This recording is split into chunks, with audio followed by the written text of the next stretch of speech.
नमस्कार। आकाशवाणी जयपुर अजमेर से प्रस्तुत हैं प्रादेशिक समाचार। मुख्य समाचार। प्रधानमंत्री नरेंद्र मोदी आज राष्ट्रमंडल विधिक शिक्षा संघ से जुड़े महान्यायवादी और सॉलिसिटर जनरल सम्मेलन का करेंगे उद्घाटन। केंद्र सरकार ने राष्ट्रपति की मंजूरी के बाद न्यायाधीश एम श्रीवास्तव को राजस्थान उच्च न्यायालय का मुख्य न्यायाधीश नियुक्त किया। जोधपुर एम्स का दीक्षांत समारोह आज केंद्रीय स्वास्थ्य मंत्री डॉक्टर मनसुख मांडविया और मुख्यमंत्री भजनलाल शर्मा करेंगे शिरकत। और चावल की कीमतों को नियंत्रित करने के लिए व्यापारियों और भंडारण संस्थाओं को अगले शुक्रवार से स्टॉक की जानकारी देने के लिए केंद्र सरकार ने जारी किए आदेश।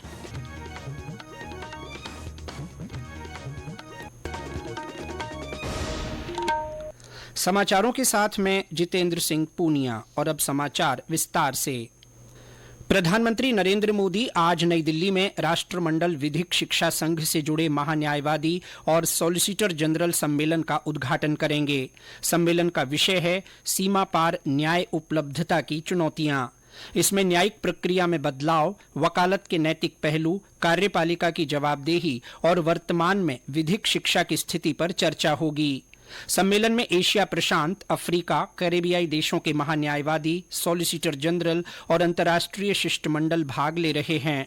सम्मेलन में विधिक शिक्षा की चुनौतियों से निपटने और सीमा पार न्याय की उपलब्धता के लिए विस्तृत कार्य योजना तैयार करने पर एक विशेष सत्र रखा गया है। केंद्र सरकार ने राष्ट्रपति की मंजूरी के बाद कल रात कुछ उच्च न्यायालयों के मुख्य न्यायाधीशों की नियुक्ति कर दी। सरकार ने इसके लिए अधिसूचना जारी कर दी है। न्यायाधीश मनीन्द्र मोहन श्रीवास्तव को राजस्थान उच्च न्यायालय का मुख्य न्यायाधीश बनाया गया है। सर्वोच्च न्यायालय के मुख्य न्यायाधीश डीवाई चंद्रचूड़ की अध्यक्षता वाले 3 सदस्यीय कॉलेजियम ने केंद्र सरकार से इन नामों की सिफारिश की थी। राजस्थान हाईकोर्ट के मुख्य न्यायाधीश नियुक्त किए गए मौजूदा कार्यवाहक मुख्य न्यायाधीश श्रीवास्तव दिसंबर 2009 में छत्तीसगढ़ में न्यायाधीश नियुक्त हुए और अक्टूबर 2021 में छत्तीसगढ़ से तबादला होकर राजस्थान हाईकोर्ट आए थे। उच्चतम न्यायालय ने राजस्थान, मध्य प्रदेश और केंद्र सरकार के बीच संशोधित पार्वती काली सिंध चंबल लिंक परियोजना ईआरसीपी के लिए हुए एमओयू पर मोहर लगा दी है। उच्चतम न्यायालय ने मध्य प्रदेश की ओर से ईआरसीपी के संबंध में दायर याचिका पर इस आधार पर निस्तारित कर दी कि इस परियोजना पर त्रिपक्षीय एमओयू पर हस्ताक्षर हो चुके हैं। न्यायालय में मामले का निस्तारण हो जाने के बाद अब ईआरसीपी के लिए हुए एमओयू पर काम हो सकेगा। इस मामले में पहले राजस्थान सरकार के ईआरसीपी के प्रस्ताव को नकारते हुए मध्य प्रदेश सरकार द्वारा स्वयं के हितों के संरक्षण के लिए उच्चतम न्यायालय में याचिका दायर की गई थी, परंतु केंद्र, राजस्थान और मध्य प्रदेश सरकार के बीच हाल ही में हुए एमओयू पर हस्ताक्षर के बाद दोनों राज्यों के बीच में विवाद की स्थिति समाप्त हो गई। मुख्यमंत्री भजनलाल शर्मा ने ईआरसीपी के एमओयू पर उच्चतम न्यायालय के निर्णय का स्वागत किया है। उन्होंने कहा कि उच्चतम न्यायालय के इस निर्णय से बहुप्रतीक्षित ईआरसीपी का मार्ग प्रशस्त हुआ है। राज्य सरकार ने कल रात अलग अलग आदेश जारी कर 2 आईएएस और 10 आरएएस अधिकारियों के तबादले कर दिए। 1993 बैच के अधिकारी शिखर अग्रवाल को मुख्यमंत्री का अतिरिक्त मुख्य सचिव बनाया गया है। वहीं नलिनी कठोतिया को अल्पसंख्यक मामलात विभाग का निदेशक बनाया गया है। आरएएस अधिकारियों के तबादलों की सूची में जसवंत सिंह और विवेक कुमार को मुख्यमंत्री का संयुक्त सचिव, जगवीर सिंह को उप मुख्यमंत्री दिया कुमारी का विशिष्ट सहायक, राजेंद्र सिंह राठौड़ को उप मुख्यमंत्री प्रेमचंद बैरवा का विशिष्ट सहायक और उम्मेद सिंह को उद्योग मंत्री कर्नल राज्यवर्धन सिंह राठौड़ के विशिष्ट सहायक के पद पर लगाया गया है।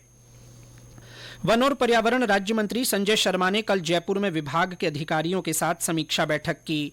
बैठक में श्री शर्मा ने विभाग की ओर से पिछले 5 सालों में करवाए गए वृक्षारोपण के साथ पौधों के जीवित होने की जानकारी सुनिश्चित करने के निर्देश दिए। उन्होंने वन और वन्यजीव क्षेत्रों की सुरक्षा, अवैध खनन तथा वन अपराध को रोकने और विभाग के कार्यों में अनियमितता पाए जाने पर कड़ी कार्रवाई करने के भी निर्देश दिए। ये समाचार आकाशवाणी जयपुर अजमेर से प्रसारित किए जा रहे हैं। समाचार बुलेटिन में आपका फिर स्वागत है। अखिल भारतीय आयुर्विज्ञान संस्थान एम्स जोधपुर का चौथा दीक्षांत समारोह आज आयोजित किया जा रहा है। केंद्रीय स्वास्थ्य मंत्री डॉक्टर मनसुख मांडविया और केंद्रीय जल शक्ति मंत्री गजेंद्र सिंह शेखावत तथा मुख्यमंत्री भजनलाल शर्मा कार्यक्रम में शिरकत करेंगे। इस अवसर पर जोधपुर एम्स में प्रधानमंत्री जन औषधि केंद्र, नवजात शिशुओं के लिए इंटरवेंशन केंद्र और व्यापक स्तनपान प्रबंधन केंद्र तथा केंद्रीय पशुगृह सुविधा सेवाओं का उद्घाटन भी किया जाएगा। इस दौरान जयपुर के एसएमएस मेडिकल कॉलेज का सुपर स्पेशलिटी ब्लॉक भी राष्ट्र को समर्पित किया जाएगा। दीक्षांत समारोह में कुल 22 मेधावी विद्यार्थियों को स्वर्ण पदकों से सम्मानित किया जाएगा। इसके साथ ही चिकित्सा और नर्सिंग, स्नातक, स्नातकोत्तर और सुपर स्पेशलिटी के 779 से अधिक विद्यार्थियों को डिग्रियां प्रदान की जाएंगी। केंद्र सरकार ने चावल की कीमतों को नियंत्रित करने के लिए व्यापारियों, थोक विक्रेताओं, खुदरा कारोबारियों, मिल मालिकों तथा चावल का भंडारण करने वाली संस्थाओं को अगले शुक्रवार से अपने स्टॉक की जानकारी देने के आदेश दिए हैं। खाद्य और सार्वजनिक वितरण सचिव संजीव चोपड़ा ने कल नई दिल्ली में कहा कि विभाग चावल की सभी किस्मों के भंडारों की निगरानी करेगा। इनमें टूटे चावल, बासमती और गैर बासमती चावल भी शामिल हैं। श्री चोपड़ा ने कहा कि सरकार अगले सप्ताह से 29 रुपए प्रति किलोग्राम की दर से भारत चावल उपलब्ध कराएगी। उन्होंने बताया कि इस चावल की खरीद नेफेड, केंद्रीय भंडार और राष्ट्रीय सहकारी उपभोक्ता समिति से की जा सकती है। श्री चोपड़ा ने खुदरा बाजार में गेहूं की उपलब्धता बढ़ाने और गेहूं की कीमतों को स्थिर रखने के लिए भी सरकार का रुख स्पष्ट किया। उन्होंने कहा कि साप्ताहिक नीलामी में खुदरा बाजार बिक्री योजना के तहत दी जाने वाली गेहूं की मात्रा को 5 लाख मीट्रिक टन तक बढ़ाने और लॉट साइज को 400 मीट्रिक टन तक करने का निर्णय लिया गया है। केंद्र सरकार ने चालू वित्त वर्ष के दौरान 6 करोड़ टन धान की खरीद की है। इससे 75 लाख किसानों को न्यूनतम समर्थन मूल्य के तौर पर 1,30,000 करोड़ रुपए की राशि मिली है। वर्तमान में केंद्र के पास कल्याणकारी योजनाओं के लिए 5 करोड़ 25 लाख टन से अधिक चावल मौजूद है, जबकि वार्षिक आवश्यकता 4 करोड़ टन की ही होती है। उपभोक्ता कार्य, खाद्य और सार्वजनिक वितरण मंत्रालय ने बताया कि सरकार मार्च से शुरू हो रहे रबी मौसम में अधिकतम गेहूं की खरीद की तैयारी भी कर रही है। बाड़मेर में धोरीमन्ना के खरड़ गांव में चल रहे पशु मेले का आज समापन होगा। हमारे संवाददाता ने बताया कि मेले में प्रदेश के अलावा गुजरात और मध्य प्रदेश से भी बड़ी संख्या में व्यापारी पशुओं की खरीद फरोख्त करने पहुंचे हैं।